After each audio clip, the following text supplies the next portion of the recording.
Everybody, hope all is well. And this is Chris with That Square Sports Podcast. I go live when I can, off from work. But anyways, you're here to talk about the Philadelphia Eagles and their draft pick so far. And I'm going to tell you right now, I actually am in love with what Philly is doing.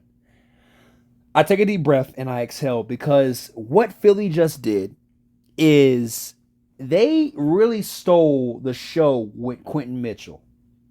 And I said, okay. Quinyon Mitchell. They did a really good job with that. But here today, they got a player that you could probably have gotten in the first round, but they ended up snagging him in the second round, and that's Cooper DeJean. Yes, I know he's the white corner. I get it. I understand. There's not a history of a lot of white corners in the NFL. But here's the crazy thing about it. He's kind of a do-it-all type defensive back. So what I mean by that is he's a football player. So if things get really bad, he can obviously play safety. So you got a 2-in-1 guy for the price of one. And I love the fact that, obviously they're addressing their need at corner, which, I'm be honest with you, was horrendous last year. Outside of Slay, it was hard. It was hard on everybody. Oh, is it Bradbury? Yeah, he's gone. Whoever, bro, all of them was trash besides Slay. And Slay still had his moments, and he's young. I mean, he's older now. So obviously grabbing two corners. And then, like I said, true, on top of that too. Cooper could come down and cover the slot if need be. Also with Mitchell, he can take care of the number 2 receiver if need be. And, as Slay ages out, these two guys can become the 1 and 2. So I really like what they're doing as in the long run. Now, another great pick, and it's funny because I actually kind of didn't see him going this early, but then I said it has to be the right fit if he does. And it was just me thinking about it, and then they called his name across the ticker, and I was like, no freaking way. And that's my boy Jackson Hunt. Jax Hunt out of Houston Christian. I was like, yo, this is a freakish edge rusher. 6'4", 252 pounds.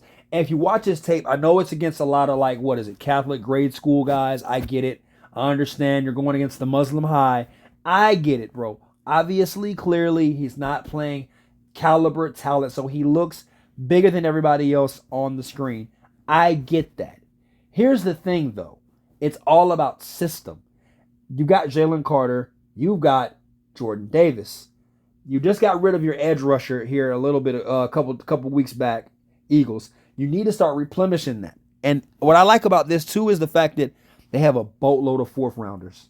So right now, if you're Philly, I know that they've been going defensive crazy, and I get that. But don't be surprised if they double dip at edge rush here and they get somebody like an Austin Booker or somebody like a Gabe Hall, something like that. I would not be surprised because what Philly is doing is really, really good. Because once you get past that pretty much your secondary and your D line, which is pretty much already set for them on D line. Secondary, yes, I understand they needed help and they went on ahead and took care of that.